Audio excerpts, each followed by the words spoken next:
Welcome to the business edition of PM Express. Recently, the National Insurance Commission increased the minimum capital requirement for all the various players in the industry by more than 200%. On the business edition of PM Express, we are asking ourselves, is it regulation or capital increase could be the solution to the myriad of problems facing the industry? Or is something else? Maybe capital might not be the answer to what is facing the industry. On business edition of PM Express, this is up for discussion. We take a short break and we'll be right back. Welcome from the break, and this is the business edition of PM Express. But before we set into our discussion for this show, let's first hear from the National Insurance Commissioner, Justice Ofori, who was setting the pace, was letting us actually appreciate why they had to increase the capital, the importance of this thing, and whether it will actually address the problems that we have raised about the insurance industry. Let's watch Justice Ofori and what he has to say. As part of the government's ongoing effort to strengthen and enhance the capacity of the financial services sector to support the socio-economic development of the country, the National Insurance Commission has reviewed and revised the minimum capital requirement for all its regulated entities. The new minimum capital requirements for the insurance industry will help strengthen the balance sheets of regulated entities, thereby enhancing their underwriting capacity. Make sure there are resources available for investment in essential technology and the development and distribution of appropriate products, which will lead to increased insurance penetration. Increasing the minimum capital requirement is only one of several steps taken by the National Insurance Commission to develop a robust insurance industry. Other steps include providing and strengthening the regulatory framework, implementing risk-based supervision and solvency requirements, strengthening risk management and corporate governance structures and practices within the insurance industry so as to improve the claims payment culture. Risk management is core to insurance business. Insurance entities must therefore ensure that they are adequately capitalized to bear the risks they underwrite. The capacity of an insurance company to accept risk, amongst others, depends on the financial strength of the company. Currently, there are 142 regulated insurance entities made up of 24 life insurance companies, 30 non-life insurance companies, 3 reinsurance companies, and 85 insurance brokers and loss adjusters. The total assets of the insurance sector is in excess of 6 billion Ghana cedis. The total gross written premium is around 3 billion Ghana cedis. Since the year 2017, the National Insurance Commission has been holding consultations with various stakeholders on the revision of the minimum capital requirement, having regards to the developments in the financial landscape. The table below that I'm going to take you over summarizes the previous and new minimum capital requirements for the different regulated entities that operate within the insurance sector. Insurance companies, that is both life and non-life, had a previous minimum capital requirement of 15 million Ghana cedis. Their new minimum capital requirement is now 50 million Ghana cedis. With respect to reinsurance companies, their previous minimum capital requirement was 40 million, which has been revised to 125 million Ghana cedis. Insurance broking companies have their minimum capital requirement revised from 300,000 to 500,000 Ghana cedis. Reinsurance broking companies have their minimum capital requirement of 1 million still maintained. To ensure the the capitalization exercise achieve its intended objective of improving the financial capacity and liquidity of the insurance industry, reinsurance companies will be required to meet the new minimum capital requirements through fresh capital injection, capitalization of audited profits, that means retained earnings, or a combination of the two. Injection of property will not be accepted. Any unencumbered property that is introduced will have to be sold for cash by at least 6 months before the capitalization date of December, that will be December 31st, 2020. The following are the key implementation points on the new minimum capital requirement. The minimum capital requirement will be immediately applicable to all new applicants and pending applications. Existing firms will have until June 30th, 2021 to comply with the new minimum capital requirement. The Commission would improve on its risk-based supervision approach to ensure that any addition to the minimum capital requirement or the capital of a firm is commensurate with the risk it actually bears. In order that existing entities would have time to comply with these revised minimum capital requirements within the minimum disruption to their operations, with the minimum disruption to their operations, the Commission sets out the following timelines. Today being June 20th, 2019, the NIC announces the minimum capital requirements for its regulated entities. We expect that the new minimum capital requirement will apply immediately to new applications and existing applicants. All firms will be required to submit their recapitalization plan by August 31st, 2019. By August 31st, 2019, all regulated entities would have to submit their initial recapitalization plan, as I said, and the plan should set out exactly how the minimum capital requirement will be met with timelines and milestones. This would include actions to be undertaken and the sources of any new capital injection. By November 15, 2019, the National Insurance Commission will provide feedback on initial recapitalization plans. The NIC will commence a one-on-one meeting with each insurance company on its recapitalization plan. After engagement with each firm, the NIC will provide written feedback on initial recapitalization plan. By December 15, 2019, all regulated entities will have to submit their final recapitalization plan to the National Insurance Commission. The initial recapitalization plan will be finalized and submitted to the National Insurance Commission. By June 30th, 2021, we expect that all regulated entities have met the new minimum capital requirements. Direct insurers are expected to have equity of at least 50 million Ghana cedis with a capital adequacy ratio of 150%. Reinsurers are expected to have equity of 125 million Ghana cedis and a capital adequacy ratio of 150%. Insurance brokers are required to have equity of 500,000 Ghana cedis. Reinsurance brokers are required to have equity of 1 million Ghana cedis. The mandates of the Commission is to protect the interests of policyholders by ensuring a financially strong insurance industry.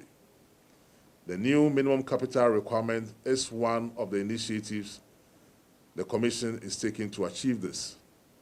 The Commission strongly urges shareholders, directors, and executives of all insurance entities to have all proactive steps, to take all proactive steps to meet the new capital requirements by the set date. The Commission will work with all industry players and provide the needed assistance to help the industry meet the new minimum capital requirement. This will help Ghana enjoy the benefits of a well-developed insurance market, which includes improvements in the well-being and welfare of the Ghanaians and the economy as a whole. And that was Justice Ofori. He is the Commissioner of the National Insurance Commission, telling us why the capital had to go up by more than 200% and what they actually hope to achieve and what the Commission is actually doing to assist those who are in the industry to meet this new capital requirement that will take off very, very soon, within 2 years, actually. And we're going to have a discussion in here with Dr. Daniel Sedo. He is a financial consultant. He's worked in this industry before, and he'll be sharing his thought with us about whether it's regulation or capital increase in trying to deal with the problems facing the industry. I'm George. We are sitting in for your regular host, Philip Nanfuri. We'll take a break, and we will be right back. Welcome back, and let's set the ball rolling on this topic about whether it has to be regulation or capital increase in dealing with the problems facing the insurance industry. Dr. Daniel Sedo as my guest on the show. Doc, welcome to the program, and thank you so much for your time. You're welcome. Well, Doc, looking at the insurance industry, let's first, what do you make about what has transpired in the industry so far? Whilst the others were having their capital go up and all the rest, a lot of people were saying that when will the insurance industry have their turn? Finally, this capital is going to happen. But first, you've been in this industry before. It's been deviled with a lot of challenges. Yes, that's true. The issue needs to be put in perspective. This is one industry that some of us feel did not receive enough attention from policymakers and from government.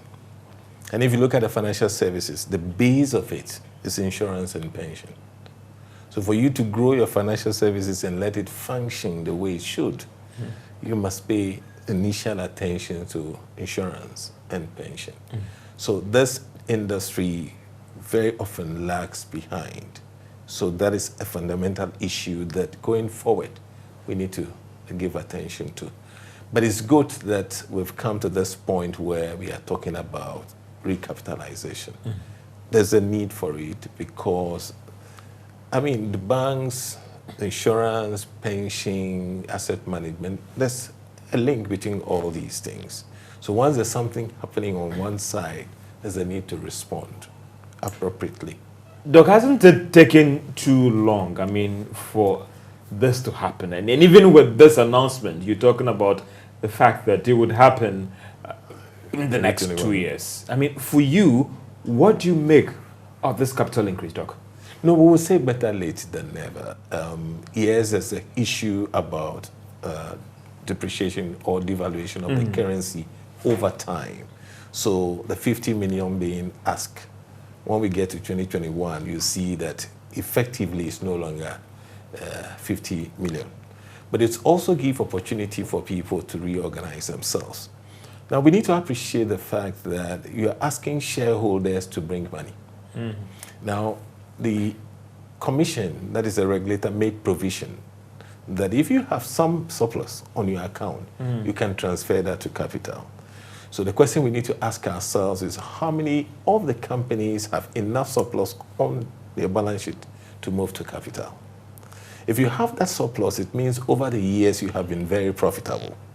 So it's quite easy to meet this requirement. Now, if you're not able, it means you need to do fresh injection. Now, if I'm the shareholder, they ask me to bring fresh capital, my response would be, okay, what did I get over the years that I'm bringing fresh capital? And that is where the challenge will start from.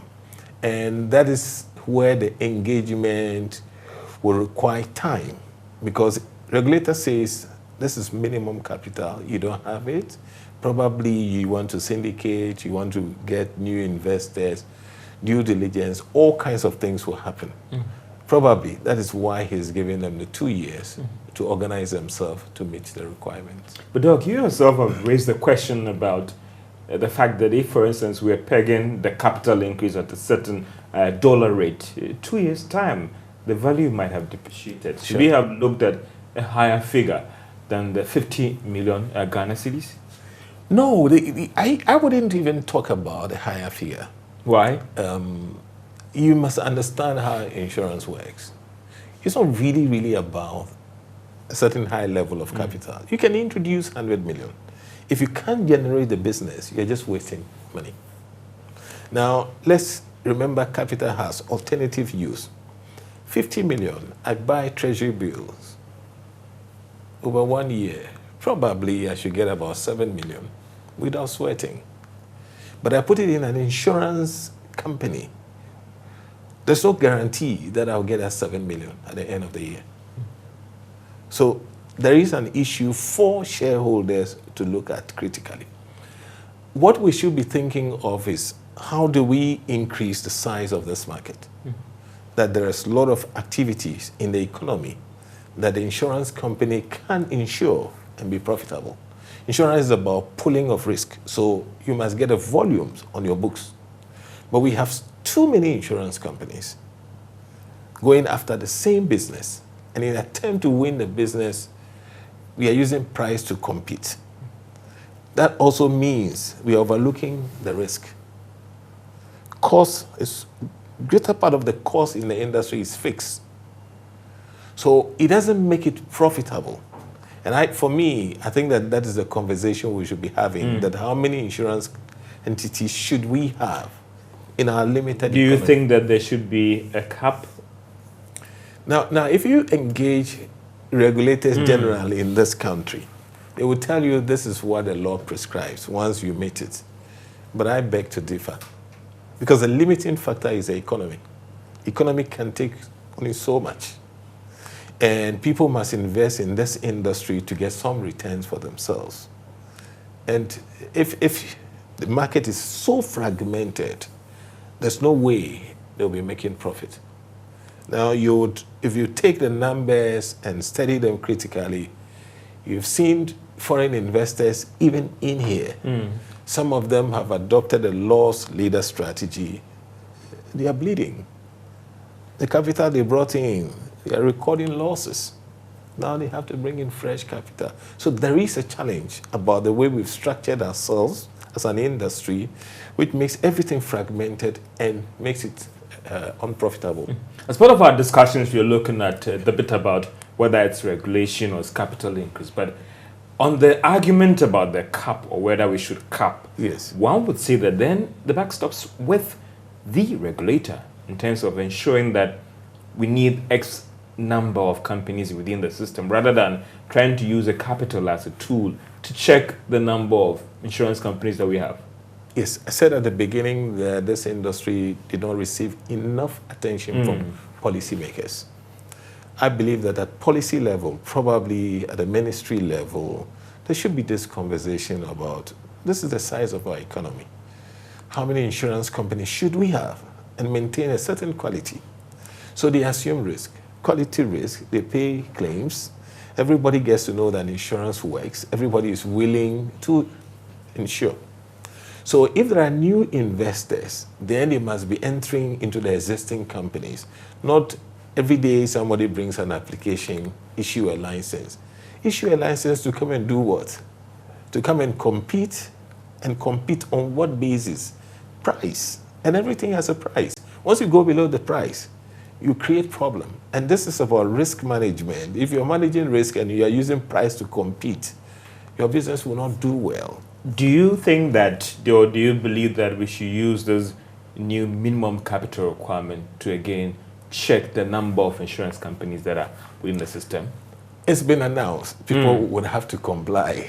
So this process in itself probably will reduce the number of companies we have. Doc, what is again, I asked you some of these questions because you've actually played in this industry. You worked extensively in this industry before. Apart from what is published for us to see, what is the state of the financial or the muscle or let me use the word liquidity? How strong are these insurance companies when it comes to their finances? Probably Away from the numbers that we see that they publish. Yes. I mean, in the era of Enrons and all the rest, as an accountant yourself. No, it's a very straightforward issue. You take insurance premium, you invest. You spend some on your operational expenses, and you invest. You invest in assets. Now, if you go back to the banks, what happened is, what started all the issues with the bank is an asset quality review exercise that was carried out, which indicated that a lot of the banks were carrying toxic assets. So you also ask yourself that in the insurance industry, what do they carry? They also carry assets. So probably we should be doing an asset quality review for the insurance industry and determine the level of quality in the assets they carry. And that could probably give us a better appreciation of how much capital should be injected. I don't know whether the regulators have done that. I have not read any report. So if there's a challenge in the banking sector, if there's a challenge in the asset management sector, we should be looking out for the effect in the insurance industry. In the past, the regulator tried to introduce this bit of a policy where we're stopping them from undercutting and ensuring that you actually pay for the policy that you're holding, the pre-arrangement of paying before the policy is extended to you. Some have argued that the numbers that we have seen, that is not the true situation on the ground in terms of the financial viability or how strong these insurance companies are. And those are rumors. Yes, that's what I'm saying, that the regulator should have carried out an asset quality. Before this announcement? Sure. Once you do that, you see the real quality of the assets. Somebody says he has investment with XYZ. Does it exist? Somebody says my money with a certain bank. Where is that bank? And what has happened to that money? I'm saying insurance companies, when they collect your premium, they invest. So we need to track those investments and determine the quality. Till we do that exercise, yes, the speculations will go on. But then you believe, and we are all hoping that that was done before this announcement, because this announcement had dragged so much. They were trying to come last year, it was delayed, and people were pushing and all the rest, and finally they've announced it. So we hope, or we believe, that some assessment has been done. Probably they were consulting. You need to consult everybody, you bring everybody on board before the decision is announced. Like I said, I've not read any asset quality review. I don't know. You should be in that space as well, so you should tell us. But I ask this question because of the fact that you have played extensively in this area, and the concern was that yes, even in the past we had some insurance companies that were struggling to meet the old capital requirement, and it was clear about 6 of them. Look, the issue is very simple. Every insurance company will have a managing director, will have a chief finance officer, will have a board. So the structure of the companies, their cost, significant component of it is fixed. Once you don't generate the revenue in volumes, you will run into trouble. Because you eat into capital, then the risk you assume will come with claims. As for insurance business, the claims will come. But if you don't put yourself in a position to pay those claims, you will go under. And because the public probably is not watching, they keep bringing things to you. Yeah. So for me, we should consolidate. We should not continue to fragment the market. Should that be forced, or should be more of a mutual understanding between a George UFA Insurance and a Dr. Sedo Insurance Company, that we should combine our muscle to be strong on the market? I think the shareholders need to be educated. Some of these shareholders need to be educated. Again, if you pick the numbers and look at them, you see that they put in money. They've never got anything in return, and they are being asked to bring money. So this is a time that they should be putting the resources together. Companies should start talking about merging, acquisition. For the 2 years, I believe they should be having that conversation. Doc, if you look into in our financial space, it looks like from the regulator perspective, V capital has been used to address some challenges facing the industry. And that's why we move into this space about whether it's regulation or capital increase or it's the two. Let's look at regulation first. And some people might criticize the National Insurance Commission of not being proactive in the things that they do and all the rest. Do you think that regulation rather would help deal with the problems facing the industry, or capital will also do the trick, or the two? And which one, how should it be structured? How should it be done? I'll give it my interpretation. Now, again, I'll make reference to the banks. I keep saying that when they had the challenges, the easy way out is ask shareholders to introduce capital. Use that capital to solve the challenges. It does not mean beyond that stage, there should be no regulation. You'd need regulation. Very simple. Anybody who takes another person's money to work needs to be regulated. So insurance is somebody selling you promise. There must be a regulator to hold that person accountable. So beyond the capital, there must be regulation. And what we should be asking for is stronger regulation than before. Make it difficult for the deviant ones to operate, because it's about trust. You must win the trust of the people. So till you do business properly, under regulation, under good governance, and you are able to serve your customer, that is the only way people can have confidence in you and buy a lot more of your products. Doc, how should the regulation be structured or be carried out? There are some who have argued that too much regulation, you stifle creativity and players being proactive to help grow the market. Some also say that if the regulator is too lax, you allow things to get wrong.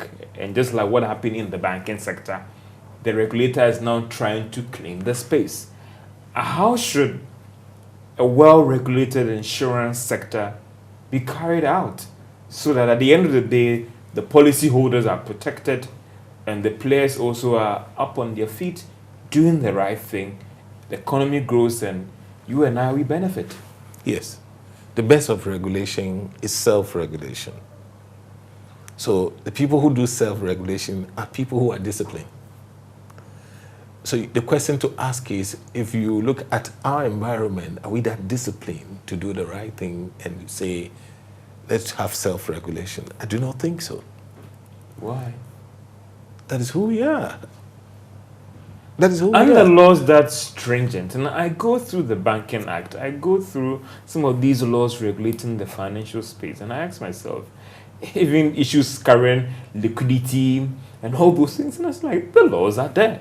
I mean, the laws are very tough, Doc. Sure. So what I'm saying is, elsewhere, where there's self-regulation, you have disciplined people regulating themselves, trying to protect their industry so they do what is right. So there's no problem. They can have an industry going into the future. But in our environment, the operators or everybody else hasn't got that level of discipline. So you need that regulator who is strict, who is organized, who can bring everybody to order. So in our environment, regulation should be strong. It should not be weak. I ask that question because in the banking sector, Yes, there are some who have accused the Bank of Ghana of stifling innovation, being strict. And recently, when even one of the giants in the industry was fined for an FX breach, some people are saying that, yeah, the Bank of Ghana is now behaving like a headmaster and the banks are students, and that is not good for our market. So which one do we want to pay 12 billion to remedy a situation that the regulator could have corrected? I mean, in all those processes, the central bank itself admitted some regulatory forbearance. So in my view, I don't think there's excess regulation in this country. I think we need to improve regulation. Really? Certainly so. And ensure that where do we draw the line, as in protecting policyholders or protecting players? Because there's always also been the argument from the policyholders' perspective that the bottom line for regulation is to protect the customer. It's a customer that is in a disadvantaged position. It's the customer's money that is being taken by another person. So if the regulator will focus on the operators at the expense of the customer, there will be no industry. And very often, we shift and side the operators against the customers. And the customers kick against it by not patronizing your business. They walk away. So regulations should first and foremost focus on the customer. The customer being served. That is where, if you go elsewhere, yes, they're looking at regulations about how people conduct themselves in relating to the customer. For me, that's where the issue is. Because without a customer, you don't have a business. Doc, let's get back to this whole capital argument again, and even whether the 50 million is the right level, because that is for both general and non-life, general and life insurance. Some are saying that that is too small.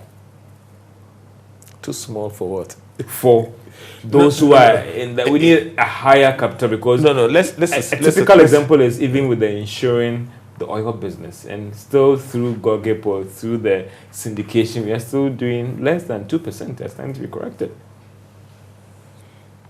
Insurance works this way. It's not your capital that will do anything. It's about pulling off risk. And when you assume risk, you are also allowed to share the risk with other people. So you get a business, you reinsure. The reinsurers also send it to another person, retrocession. So it's about sharing of risk. Now let's look at it this way. You bring in capital, 50 million, isn't it? Yeah. You go and do, and you don't share it. There's a claim of 49 million. What happens to you? You're gone. But if you assume the risk and share it with other people who have capital, when there's a claim, you call on them, they contribute. So insurance business is about leveraging on other people's balance sheet. So it's not about having a huge capital. Let's take life. Life is basically about mobilizing deposits or premium. Basically, that's what it is, which is invested, and it's long term. So what is the capital required for? Infrastructure. And the life claims are not huge like the general business, like the non-life. So the issue about capital, we shouldn't have any fixation that we need huge capital. It's about operating efficiently. That's it. If you understand the nature of the business and you are able to share with other people, yes, you can remain profitable and build your balance sheet with profitability.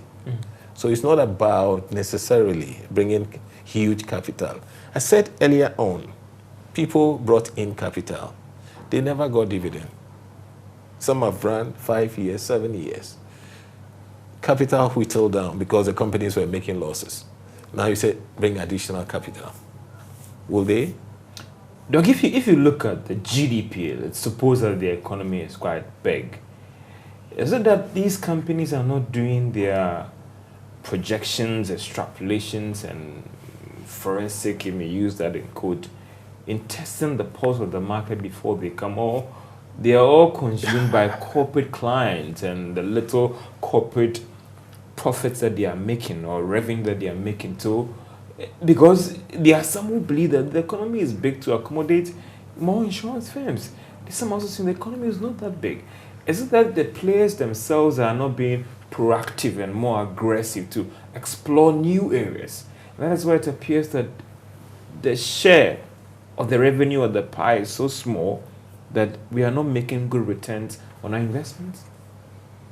There are all kinds of issues affecting this industry. And I said earlier, it never got the required attention at policy level.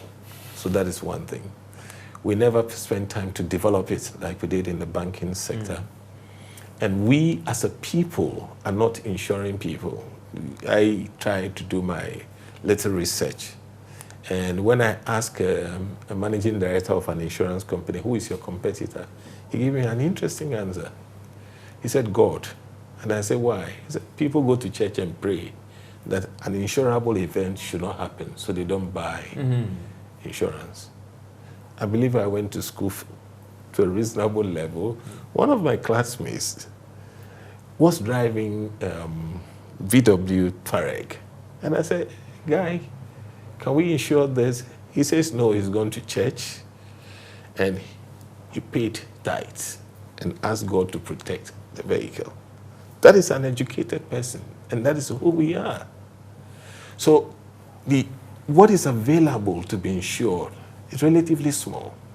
Then you see the foreign entities who even come here.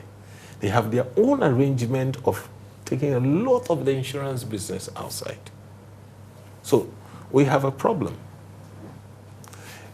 The local insurance industry's participation in the activities of foreigners is not significant. You're talking about oil and gas. Yes, there's a lot more that can be insured locally, but for them, insurance is a global business. They use their parents' companies, have all kinds of arrangements to reduce the level of insurance that can be done here. And because we ourselves don't develop the industry very well, we are handicapped in terms of negotiating these kind of things. So it requires a lot of education. The life industry would have helped us a lot more, but we used to have an economy that the inflation is so high, so that the benefits you get from life when you are paid doesn't make sense. So certainly, the growth that we should have seen in the life business didn't happen. So it's not too late, but if we start giving this industry the required attention, for me, a lot of our financial services sector issues would have been fixed. That would be the answer, solution. So, Doc, again, another thing that I wanted to quickly get your thoughts on is about how these institutions are run. As we explore, look at the regulation and capital and the way forward. Do you think that some are saying that, well, capital good, but if we don't get the right people to run these institutions, 3 years, 4 years down the line, National Insurance Commission has to increase the capital again? Capital would always increase. One is about our kind of economy. This is a very soft economy. So once the currency is weak, capital would often come. If we continue to be fragmented, capital would always increase. People, it's about investing in people. You don't reap what you didn't invest in. So, but who does the investment? Regulator, shareholders, or management? One, we must make it a policy that this is a fundamental industry in the financial services sector, and purpose it to be well run, and make it attractive for young people to develop their skills, to rise up the ladder and become responsible people. But if you don't purpose to develop people, you soon realize that there's a gap, knowledge gap. Now, if you take this industry, what has happened over the years is a lot of the experienced hands have moved from the mainstream. Either they are old or they are tired, and you see them in the brokerages. So the knowledge has moved from the insurance companies themselves into the brokerage. Then you have the Insurance Act itself doesn't allow experienced people to participate at governance level, because these people are trying to work for themselves either as adjusters or as brokers. But you have an act which has targeted one person, big mistake we made, and so excludes the experienced hand who could help. So at governance level, yes, you would have challenges. Whatever you do at governance level, you must slot in an experienced person relating to the industry. But if you're excluding those people, you would have a problem. You could just oppose what I'm describing with the banks. Now, you have rural banks, you have community banks. not having very experienced people. The Bank of Ghana allowed, per the Bank of Ghana Act, people could be allowed to serve on the board of some of these rural banks to support them. But in the insurance industry, you don't see that. Again, also because it's relatively a small entity, it's also not attracting the people with muscles, the people who have made names for themselves to participate at governance level. So currently, yes, there are governance challenges that I think that the regulatory architecture should look at again and work on. And you believe that that would help improve the industry? Governance is critical. The thing is about insurance is risk management. You take people's money, and if you don't have responsible people looking after that money, you will run into trouble. Doc, let me also find out from you that you believe in segmentation, this whole capital thing. And I didn't believe in it all. I thought we're over with the banking issues when Bank of Ghana came out to announce the capital. Until 6 months to deadline, you have a section of banks coming out to say Association of Local Banks. Do you think that when it comes to this whole minimum capital requirement, we should segment?